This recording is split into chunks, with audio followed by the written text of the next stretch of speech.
Okay, para naman sa ating next housemate. Oy! Grabe si ate, dumaan lang. Oy ate! Kailangan pala sinisirado tong gate para hindi sila agad. Uy! Sino naman to? Para sa araw na to ay naatasan tayo ni Big Brother na magsalang ng mga applicants na gustong pumasok sa kanyang bahay. Kaya tayo na at atin ang simulan. At eto na ang ating unang housemate. Siya ay si Rafteline Capuchin na naka-assign sa 3rd floor, room 4. Kung pagmamasdan mo ang kanyang ID ay malayong-malayo ito sa kanyang mukha. Saan ka ba nagparitoke ate at parang namamaga yata ang inyong mga labi? Saka ka na lang bumalik dito kapag nakasuhan mo na ang doktor na nag-opera sa inyong mga labi. Dahil nasobrahan yata sa pagkakissable ang inyong mga lips. Sorry na lang at hindi ka matatanggap ni Big Brother. Siguro kung si Heart Evangelista yan ay pwede pa nating tanggapin. Pero ikaw ay balik ka na lang next time ate. Atin ang tawagan ang dadampot sa inyo kasi ayaw nyo talagang umalis dito. Kanina pa kita pinagsasabihan ate ha. Kulit mo eh. Okay, next aspiring housemate. Hello din sa'yo kuya. What is the meaning of life, the universe, and everything else? Ay, ambot sa imo kuya, bakit mo ako tinatanong ng ganyan? Kaya, sasabihin ko, I don't know kuya. Wala talaga akong alam. Sorry na lang. Ano? That's incorrect. Hoy, grabe. Grabe decision ka kuya. Sige, mag-walkout ka na. Bahala ka dyan. Okay, next aspiring housemate. Pasok. Sino naman to? Good afternoon din sa'yo po.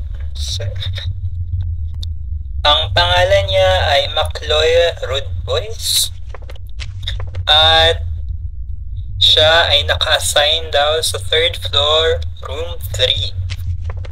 At meron ngang tao para doon. Siya ay may mosaic, big nose, wears a goatee, smokes, and always wears a hat. Mukhang ang ikaw ito kuya.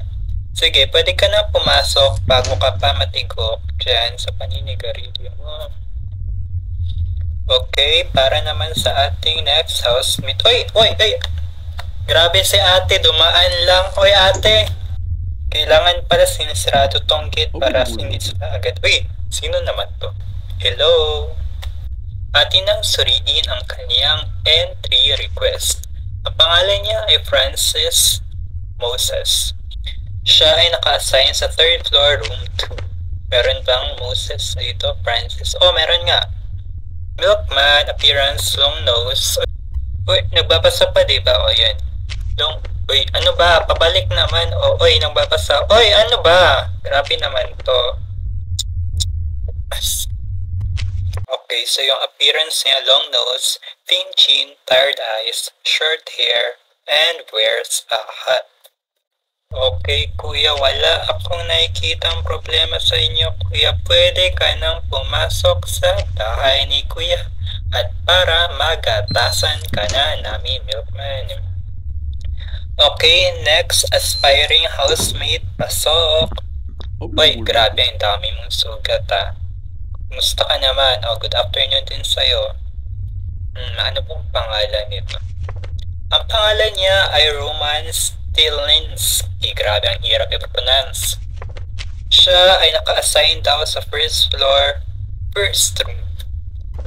At meron ngang taong naka-assign doon nakaparehas din ng kanyang pangalan.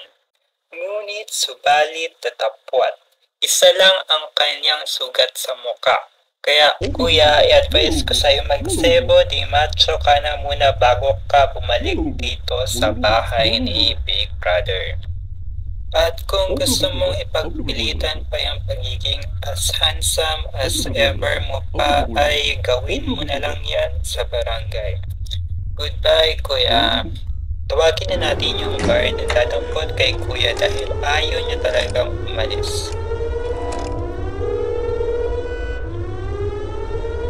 Hello baby, you called, I can't hear a thing. I have got no servers in the club. Say, what did you say? You are breaking up on me. Sorry, I cannot hear you. I'm kind of busy.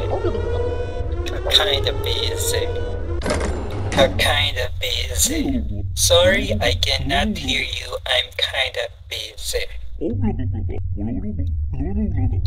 At dyan na nagtatapos ang ating first batch ng mga nasalang na housemates.